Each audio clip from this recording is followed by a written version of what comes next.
And we are live on Politics Nation. My name is Samuel Dankyi. Thank you so much for tuning in.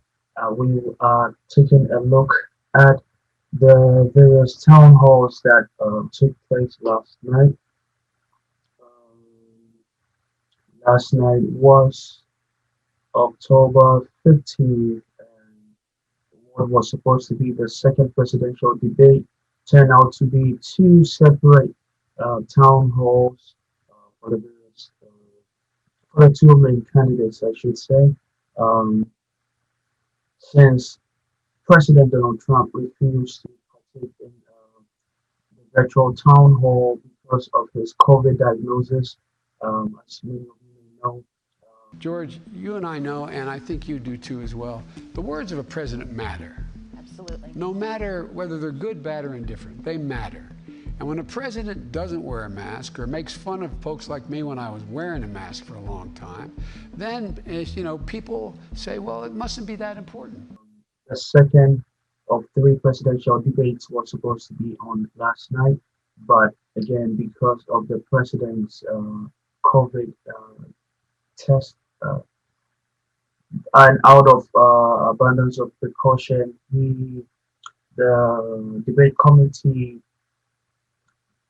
altered the schedule a little bit because of everyone's safety, given that he is, old and so is Joe Biden. But the president and his team refused to go for the virtual debate. Instead, Joe Biden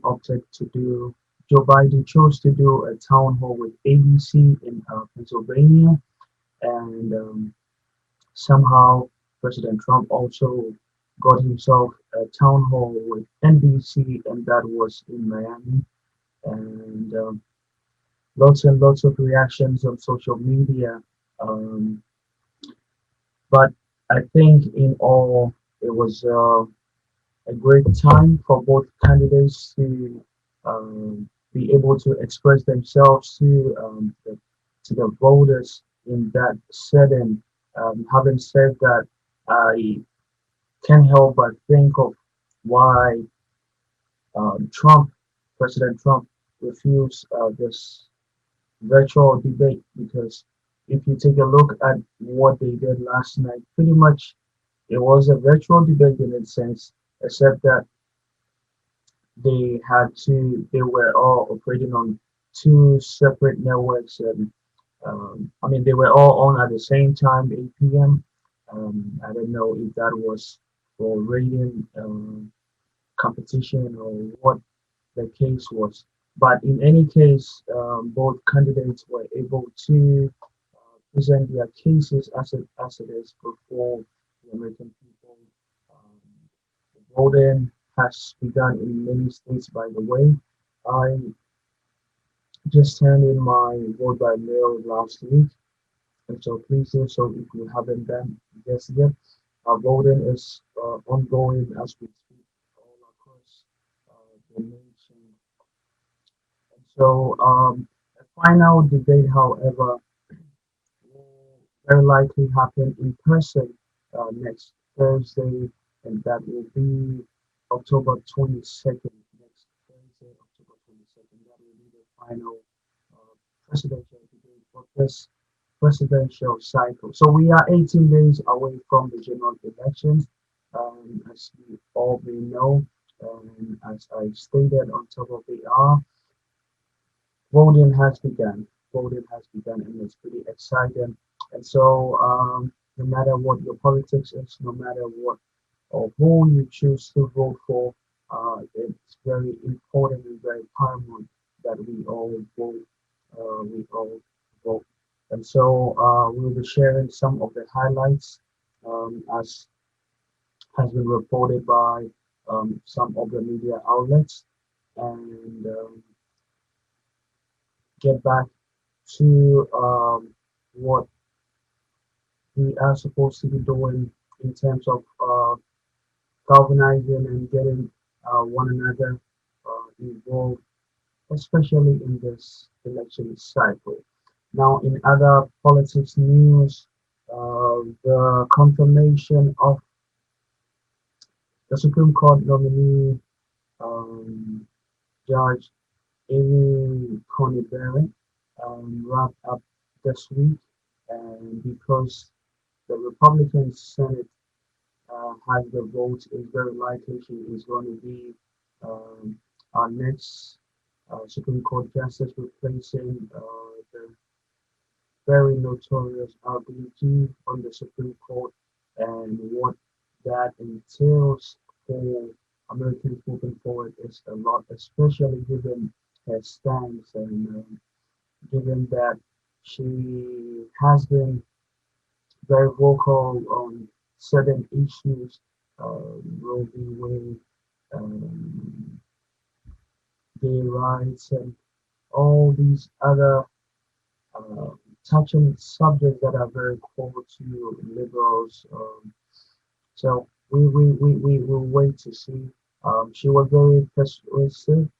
Um, she was in her confirmation and in her interviewing. She dodged a lot of questions. She wouldn't commit. Uh, yeah, she wouldn't commit to a particular thing, and so we wait to see. But one thing that I think she said was that she would take the cases as they come. She will confirm, which looks very likely is going to be the case. She is very likely going to confirm, no questions about that. But with the court now going to be predominantly consecutive, um, it leaves a lot of people worried, especially a lot of liberals, because if any case should go as far as the Supreme Court with fair confirmation that the court is very likely going to be heavily consecutive. It's going to be a 6-3 majority to the conservatives, and so down the line, at least in the next foreseeable future, it's going to be very difficult for anything liberals hold dear to heart. There are a number of cases that are in the limelight. There are a number of cases that are being talked about a lot on social media, like the Affordable Care Act, which is currently before the Supreme Court. Now, that is one of the reasons Republicans have been accused of pushing this nomination through, because they are trying very hard to strike down the Obamacare or the Affordable Care Act. Now, with the court being 6-3 as it's going to be, it's very likely, we don't know for sure, but it's very likely that the Affordable Care Act will be struck down at some point in the middle of the pandemic. So let that sink in. Again, we are live on Politics Nation. My name is Samuel Dankyi, giving you some of the highlights in politics as we have seen this week. This week there was also revelation from the White House that first son, um, the first son, presidential son, Barry Trump, also 14-year-old Barry Trump, also tested positive alongside his parents for COVID-19. But and that was according to a statement the First Lady Melania Trump released. Um, it's very unfortunate that they chose not to put it out, especially when um, the case involving the president and the first lady were very much in the public domain, maybe for his protection, but I believe he has since tested negative, and so um, that is um, another politics news coming out of the White House. My name once again is Samuel Dankyi, and this has been Politics Nation. Thank you for watching.